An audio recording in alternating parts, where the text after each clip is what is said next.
ప్రతి దినము ఎడారిలో సెలయేర్లు శ్రద్ధతో వింటున్న మీ అందరికీ నా హృదయపూర్వకమైన శుభములు వందనములు తెలియజేయచ్చు. ఎడారిలో సెలయేర్లు అనుదిన ధ్యాన భాగమును చదువుతున్నాను. దయచేసి శ్రద్ధగా వినండి. ఆగస్టు నెల 30వ తారీఖు కొరకై ఏర్పాటు చేయబడిన ఎడారిలో సెలయేర్లు అనుదిన ధ్యాన భాగమును చదువుచున్నాను.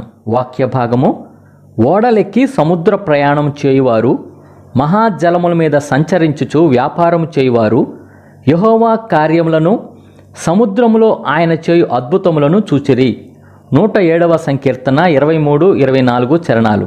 ధ్యాన భాగమును చదువుచున్నాను. గాలి ఎటు వీచినా అది పరలోకానికి చేర్చ సాధనమే అని గ్రహించనివాడు జీవన నౌకాయానంలో అనుభవం లేనివాడే. గాలి లేకుండా ఉన్న స్థితే ఎవరికీ ఉపయోగం లేని స్థితి. గాలి తూర్పుకి పడమరకి వీచినా, ఉత్తర దక్షిణాలకి వీచినా పర్వాలేదు. ఎటు వీచినా నావను నౌకాశ్రయం వరకు నడిపించడానికి దాని సహాయం తీసుకోవచ్చు. సముద్రంలో లోపలికి వెళ్ళిపోవాలి. పెనుగాలులకు భయపడకూడదు. మన ప్రార్థన ఇలా ఉండాలి: దేవా, సముద్రయానానికి మమ్మను పంపించు, లోతు ప్రదేశాలకు నడిపించు. ఇక్కడైతే కాస్త గాలి వీచగానే నావ కొట్టుకొని బ్రద్దలైపోతుందేమో. సముద్రంలోకి మమ్మల్ని పంపించు. అక్కడైతే విజయం సాధించడానికి చాలినంత చోటు ఉంటుంది. శ్రమ వచ్చినప్పుడు మనకు ఉండే విశ్వాసం మిగతా రోజుల్లో ఉండదు అని గుర్తుంచుకోండి. పరీక్షకు నిలబడలేనిదంతా శరీర సంబంధమైన ఆత్మవిశ్వాసమే. ప్రశాంత వాతావరణంలో ఉండే విశ్వాసం కానే కాదు. ఇదే ఈ దినమునకై ఏర్పాటు చేయబడిన ఎడారిలో సెలయేర్లు అనుదిన ధ్యాన భాగము. ప్రార్థన.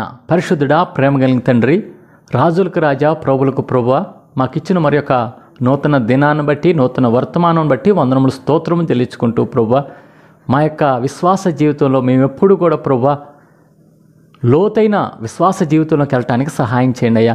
అలాగున్న ప్రభువా, వచ్చే శ్రమల్ని, వచ్చే శోధనల్ని సంతోషంగా ధైర్యంగా ఎదుర్కొంటూ అంతకంతకు ఆత్మీయాభివృద్ధి పొందే కృపా ధన్యత మా అందరికీ దయచేయమని వేడుకొంచు. ఈ దినం నీ దాసులు చేస్తున్న పనుల్లో, ప్రయత్నాల్లో, ప్రయాణాల్లో మీరే తోడుగా ఉండమని వేడుకొంచున్నాం ప్రభువా. మరి ముఖ్యంగా మా దేశంలో ఆయా సంస్థలు, ఆయా విభాగాలను బట్టి ప్రార్థన చేస్తున్నాం ప్రభువా. వ్యవసాయ శాఖ, విద్యాశాఖ, వైద్య శాఖ, విద్యుత్ శాఖ, నీటిపారుదల శాఖ, రవాణా శాఖ, న్యాయ శాఖ, పోలీస్ శాఖ, రక్షణ శాఖ, ఆర్థిక శాఖ, ఇంకా అనేక విధమైన శాఖలు ఉన్నాయి ప్రభువా. ఆయా శాఖల్లో పనిచేసే ప్రతి ఒక్క ప్రభుత్వ సేవకుని బట్టి ప్రార్థన చేస్తున్నాం ప్రభువా.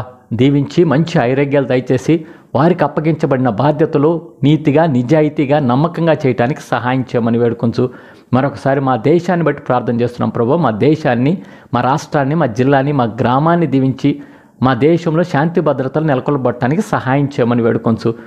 మా దేశంలో ప్రతి ఒక్కళ్ళు కూడా ప్రభువా, అయ్యా నీవే నిజమైన దేవుడు, రక్షకుడు అని తెలుసుకునే కృపా ధన్యత దయచేయమని ఈ దినాన్ని మమ్మల్ని అందరినీ కృపా ఆస్తాలకు అప్పగించుకుంటూ యేసుక్రీస్తు వారి ఘనమైన నామంలో ప్రార్థించి వినయంగా వేడుకొంచున్నాము తండ్రి. ఆమేన్. మన తండ్రి అయిన దేవుని యొక్క ప్రేమ, ప్రభు అయిన యేసుక్రీస్తు వారి కృప, పరిశుద్ధాత్మ యొక్క అన్యోన్య సహవాసం సదా మీ అందరికీ తోడై ఉండును గాక. Amen. Praise the lord. Shalom.